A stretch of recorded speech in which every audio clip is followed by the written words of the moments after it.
ආයුබෝවන්. මම දැන් ඉන්නේ ජර්මනියේ ට්‍රේන් ස්ටේෂන් එකක.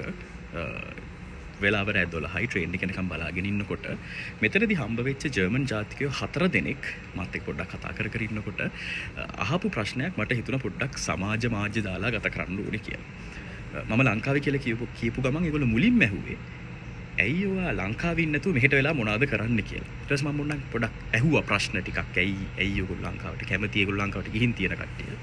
ඉතින් ඒගොල්ලෝ මුලින්ම රිෆර් කරේ එකක් තමයි ටෙම්පරේචර් එක. ලංකාවේ ටෙම්පරේචර් එක අපිට ටිකක් රස්නේ වගේ දැන්නට ඇත්තටම මෙහෙ ඉන්න කට්ටියට ඒගොල්ලෝ හරිම ආසයි. මොකද මෙහෙ සීතලයි. සාමාන්‍යයෙන් අවුරුදු වැඩි හරියක් සීතලයි. දැන් නම් වින්ටර් එක ඉවරයි ඒත් තාම සීතලයි. අනිත් එක තමයි කෑම. ඉතින් ජර්මන් කෑම එහෙම ලොකුවට අපිට සෙට් වෙන්නේ නැහැ. මම හිතන්නේ ඒගොල්ලොන්ට සෙට් වෙන්නේ නැතුව ඇති ලංකාවේ කෑමත් එක්ක කම්පෙයාර් කරලා බලනකොට. ඉතින් ඒකෙන් මට කියන්න ඕනුනේ සමහර වෙලාවට අපි හිතනවා අපි ලංකාවේ ඉන්නකොට අපි වෙන රටකට ගියා නම් හොඳයි අපි ඔක්කොම හොඳයි කියන්නේ රටවල් වල ඉන්න මිනිස්සු මාරාතල්ලික ඉන්නවා එහෙම කියලා. එහෙම ඉන්නවා. ඒ කියන්නේ මේ රටවල් වල මිනිස්සුන්ට හොඳ දේවල් ගොඩක් තියෙනවා.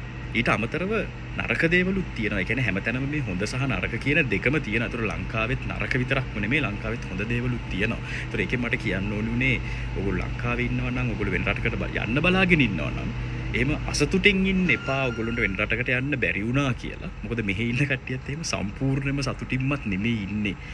යම් කිසි දේවල් තියෙනවා නැති දේවලුත් තියෙනවා. ඉතින් ඕක තමයි මට කියන්න ඕනුනේ අද දවසේ. අපි ඊළඟ දවසේ මොනවා හරි අලුත් දෙයක් මේ කට්ටිය ඇහුවොත් ඒකත් මම අරගෙන එන්න. එහෙනම් අපි ගියා.